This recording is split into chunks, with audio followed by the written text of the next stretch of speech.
Good morning, praise Lord. Welcome to this video. இதுவும் வந்து என்னுடைய டீச்சிங் கரியரில் நான் கற்றுக்கொண்ட முக்கியமான லெசன் தான். அதில் வந்து பார்த்தீங்கன்னா ஃப்ரெண்ட்ஸு பேசும்போது சொல்லுவாங்க, இன்னைக்கு வந்து எல்லா துணிகளையும் இன்னைக்கு போட்டு நான்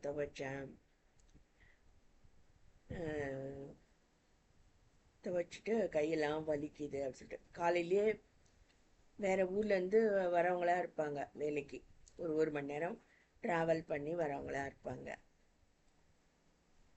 ஸோ காலையிலே வந்து அந்த டைம் மேனேஜ்மெண்ட்டு வந்து அவங்களுக்கு தெரியாமல் இருக்கிறத நான் பார்ப்பேன். பார்த்திங்கன்னா இப்பயும் வந்து நானும் காலையில் ஒரு செட்டு துணிகளை மிஷின் துவைச்சாலும் நம்ம அதை அட்டன் பண்ணுறது அதெல்லாம் ஒரு வேலை தான். வீட்டெல்லாம் வந்து பெருக்கிறது, சுத்தமாக வைக்கிறது, ஓரளவுக்கு அரேஞ்ச்மெண்ட்டு எல்லாமே வந்து நான் பண்ணிகிட்டே தான் இருக்கேன். அப்படி இருக்கும்போது நமக்கு முடியும்னா கூட எல்லா வேலைகளையும் நம்ம ஒரே நாளில் செய்யக்கூடாது. இதுதான் அந்த எனக்கு இன்னொரு ஃப்ரெண்டு எனக்கு அதை சொல்லி கொடுத்தாங்க. இது வேறு வீடியோஸில் கூட நான் சொல்லியிருக்கேன். நமக்கு முடிஞ்சால் கூட எனக்கு முடியும், இப்போ கூட இன்னொரு செட்டு துணிகளை நான் மிஷினில் போட்டு நான் செய்ய முடியும். ஆனால் நான் அப்படி செய்யறத நான் நிறுத்திட்டேன். ஏன்னா I want to spend my time planning, thinking, prayer, அந்த மாதிரியும் கொஞ்சம் நான் மனசை என்னுடைய ஸ்ட்ரென்த்தை நான் அதுக்கும் பயன்படுத்த விரும்புகிறேன். ஓயாமல் வேலை செய்யறது வந்து ஆண்டவருடைய திட்டம் இல்லை. இது நான் கற்றுக்கொண்ட பாடம். சில பேர் அதுமாரி ஒருத்தர் அப்படி கார்லேயே எழுதி வச்சுருந்தாரு, I hate a life but my job has swallowed it, ஏதோ எழுதியிருந்தார். அதுபோல் நம்முடைய வேலைகள் வந்து நம்முடைய சந்தோஷ ஜீவியத்தை விழுங்கிடக்கூடாது. நான் சொல்கிறது everyday life, every day we must live happily. அதுக்கான பிளானிங் நம்ம செய்யணும். ஃபைனான்ஸ் புக்ஸ் நிறைய படிப்பேன். பெரிய பெரிய ப்ரொஃபஷ்னல்ஸாக இருப்பாங்களாம்.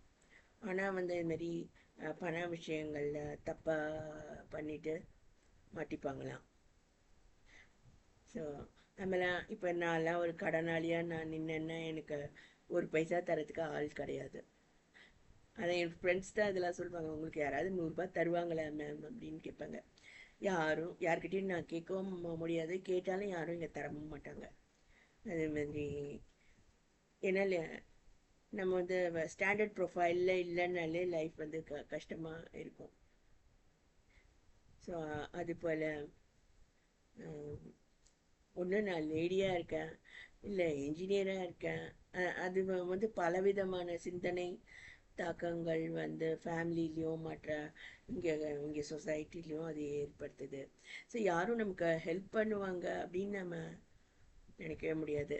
ஸோ உதாரணத்துக்கு பாருங்களேன், இந்த லாஸ்ட்டு மந்த்து மார்ச் எண்டில் வந்து எப்படியோ வந்து என்னை கையில் லிக்விட் கேஷ் என்கிட்ட இல்லாமல் ஆயிடுச்சு.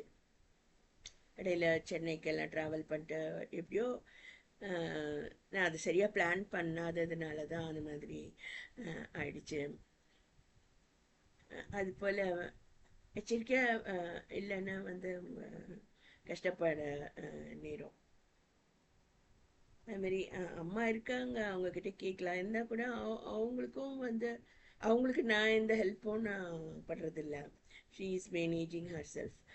அதெல்லாம் வந்து ஒரு நல்ல எக்ஸாம்பிள் தானே. நம்மளும் அதுமாதிரி இன்னொருத்தருக்கு நம்ம பாரமாக இல்லாமல் நம்மளுடைய பிளானிங், நம்மளுடைய டைம் மணி பிளானிங்கை வந்து அதுக்கு கொஞ்சம் டைம் தினசரி நான் வைக்கிறேன். அதாவது என்னால் முடிஞ்சால் கூட வேலைகளை தொடர்ந்தேச்சியாக செஞ்சு ஓவரா ஸ்ட்ரென்த்து அதுலேயே போட்டே இருந்தாக்கா வந்து